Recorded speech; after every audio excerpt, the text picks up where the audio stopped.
omukulu gwe bayita Pius Mayanja oyinza omuyita Pallaso omu ku bayimbi be baali basuubira nti covid bwe banaaba baguddewo abayimbi y'omu ku baali soose okuba ate nga bakuba ekivulu olw'ensonga nti mu covid y'omu ku bayimbi abakuba hiiti ezasingira ddala okuba ate nga zaatutambuza wabula kyennaku nnyo tekyasoboka waliwo yali yatusuubiza nti agenda kuleeta konsati ne bigwamu obuzibuzibu n'amenyeka amagulu ne bagenda okugalongoosa kati olunaku olwaliro Pallaso asobodde okuba ate nga avuddeyo n'akonfaminga nti mu mwezi ogw'omukaaga mukama wali batuwadde obulamu tuli batutuuseeyo mu mwezi ogw'omukaaga omwaka ogujja nga 9 ku lunaku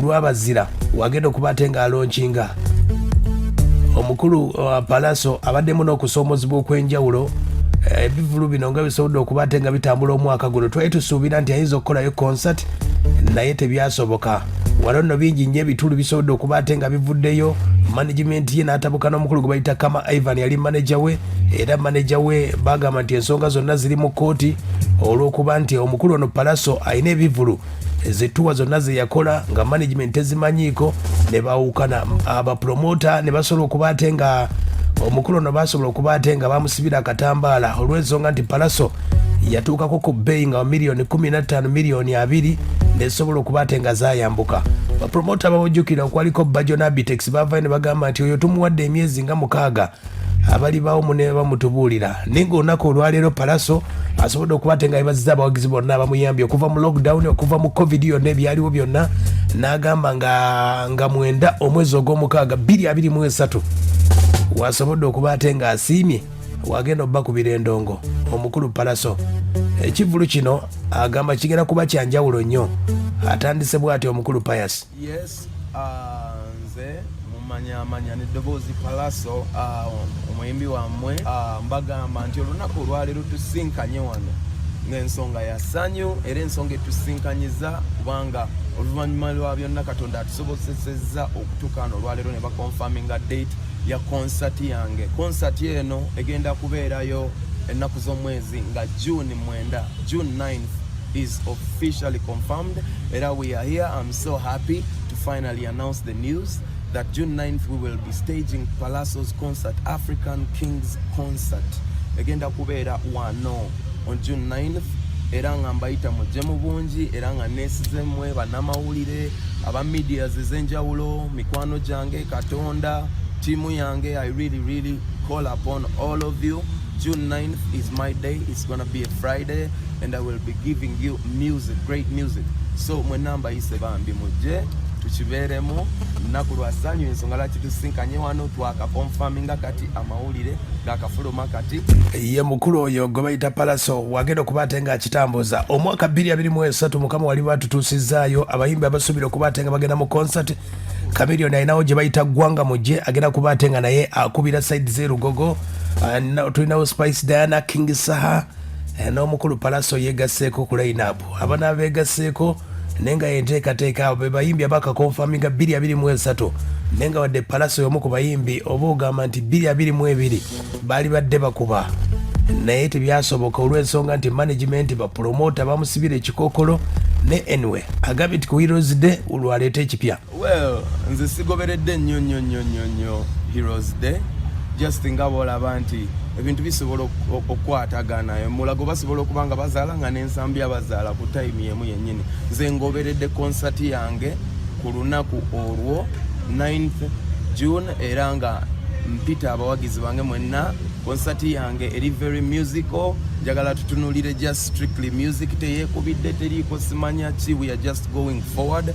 Ate n'ekirala waliyo neera n'abawagizi bange ndowooza nange abanda banga hero, so come celebrate my music. Namwe abawagizi bange ate muli ba heroes bange, you have brought me from too far, so if ekola idinze n'olunaku olwo it is still very fine and okay. Come let's celebrate Ugandan music, come let's celebrate however you want. Ye mukulu oyo gwe bayita Pius Mayanja. Pius Mayanja bamubuuzizaako ku nsonga zino nti buli muyimbi yenna ayagala okuba ate nga akuba lugogo anaasobola okuba ate nga akimeekinga.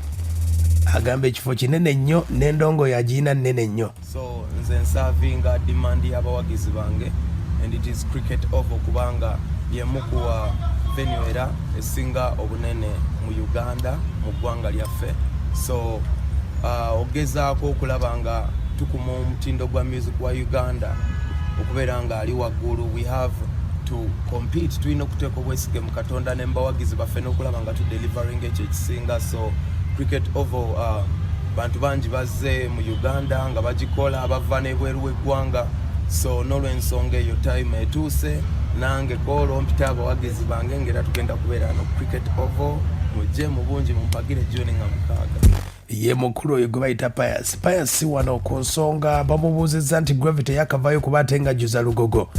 Bamubuuzizza ali ku pressure ayagala kuba ate nga amenyawo Gravity, agambye ye akola byafaayo bibye.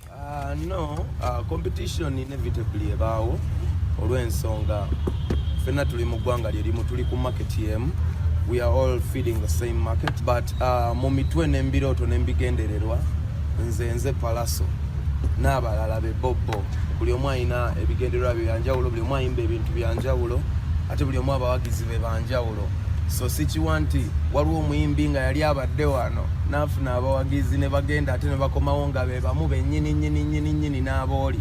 It is impossible. So n'olw'ensonga eyo nze mpita abawagizi bange koolwo bonna abanadda wano wabeerawo ebintu bingi, wabaawo emizannyo, wabaawo katemba, wabaawo so much going on. Naye kati this is Pallaso's concert on. Ye mukulu oyo Pius Mayanja bamubuuzizza ku nsonga nti lugogo si nyangu kuba ate ng'ejjuza abasembyeyo abayimbi abasinga batika baasi ne ziva mu Bende Masaka yonna ne gijjuza lugogo. Kasitandi kikayinza okuba ate ng'akola, agamba nti music yeka. Nze nesize Katonda n'abawagizi bange kyova olaba newadde time eno yonna bangi bagezezaako okumpakusa, naye I waited for when the time is right and I feel like right now is the perfect time.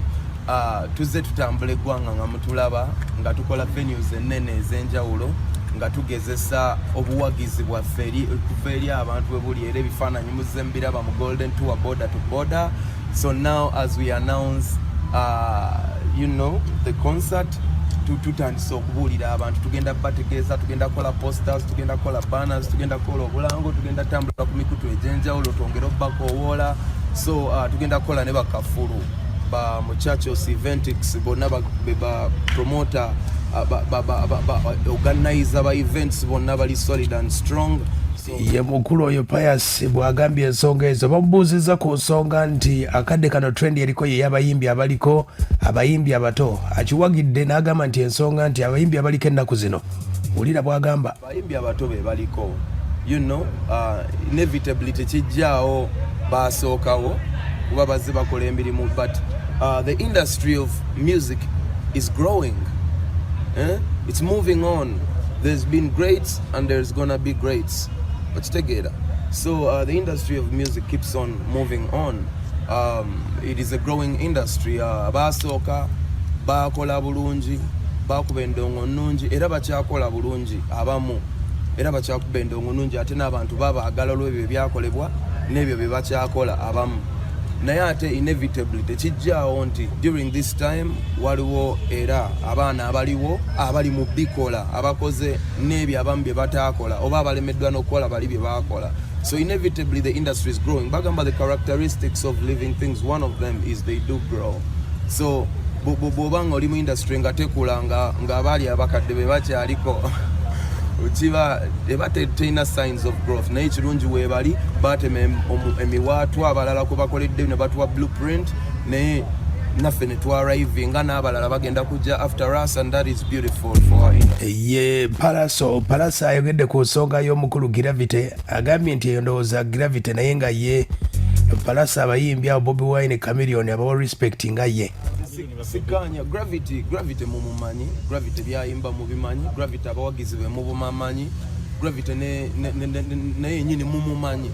So bwawe ndowooza ye mumutwale mweyo entegera gye mumumanyidde mu Gravity, waliwo engeri abantu gye bamulabamu eyo.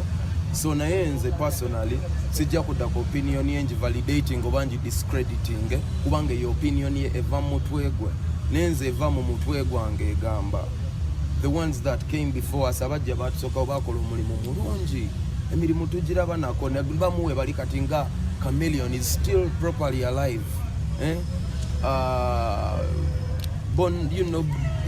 Bobi Wine ali properly alive, naye tali properly alive musically but politically. Yakola political transition, calling ye yali awo, nafuna naye nafuna calling ye nebeeraawo naye nafuna ate na growth. Bebe Cool mulaba era akyata music, he's still releasing music. So we undeniably ate bwe tuddayo emabegeera bakuba endongo y'amaanyi, bakuba ebisaawe bino, bakola ebintu bingi, tosobola discrediting ekyo. Ye mukulu oyo gwe bayita Pallaso ng'atubulira ku nsonga ze nga bw'asobodde okuba ate ng'atugamba. Omukulu Pallaso ayongeddeko n'ategeeza nti abayimbi abaliko ennaku zino bw'olaba nti Kenzo ne Pallaso be basobodde okuba ate nga bakitambuza.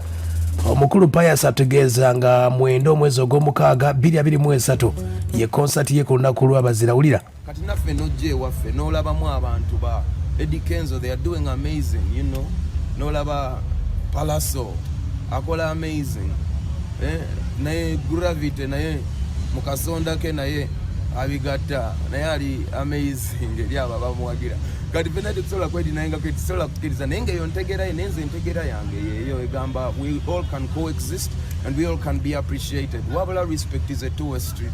Bw'obanga tompa kitiibwa nange sikuwa kitiibwa, kakisinzira bamuwa ekitiibwa, babanga oli atubamuwa kitiibwa asobola okwogera kyagala. But at the end of the day, industry is moving on, ate si ya bigambo ya music, so I just muwa amagezi kwongera kola ndongo, we can't complain our way there.